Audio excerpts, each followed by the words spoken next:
All right, so for this exercise, I'm using a box for the sake of the camera angle here, but you can use a wall. This block underneath me is optional, but it does help to get a little bit more range out of this movement. So we're going to be doing a sideline kind of clamshell, but it's not going to be exactly like your typical clamshell. The first thing I want you to do is set up 90-90 position. So basically, as if you were doing like a wall sit. So 90 degrees at the knee and then 90 degrees at the hip. I don't want to be set up and be hunched over at all through my spine or be super extended back at all through the spine either. I want a nice line from my ears all the way down to my hip, and then I want a nice straight line from hip to knee, and then nice straight line from knee all the way down to the heel. You can set up with a pillow or you just use your arm here. The first thing we're going to do is slide my top leg forward. So I'll think about taking this edge of my pelvis and bringing it towards the floor. That's the first thing we want to think about. I'll slide forward through here.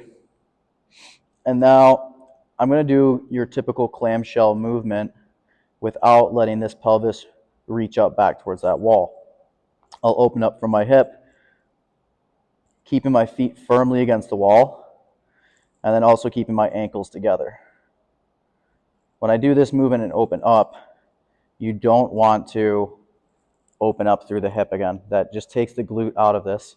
And all we're doing with this is trying to get sensation to that glute. We just want to feel this exercise. It's not about strengthening, it's about feeling that glute appropriately.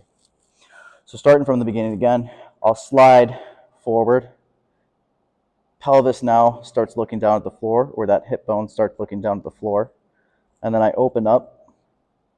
And as I open up, I'm going to think about pushing my knee forward. It might not actually move forward, but just think about the motion. And then we're back down.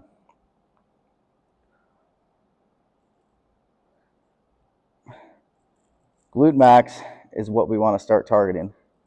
We're just building a mind-muscle connection here.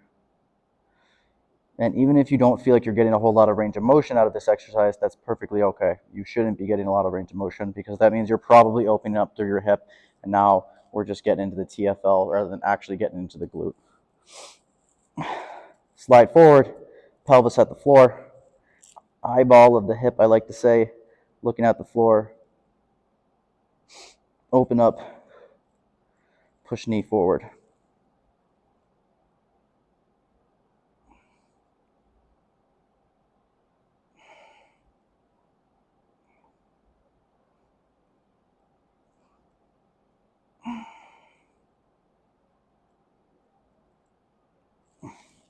And there's our sideline clamp variation.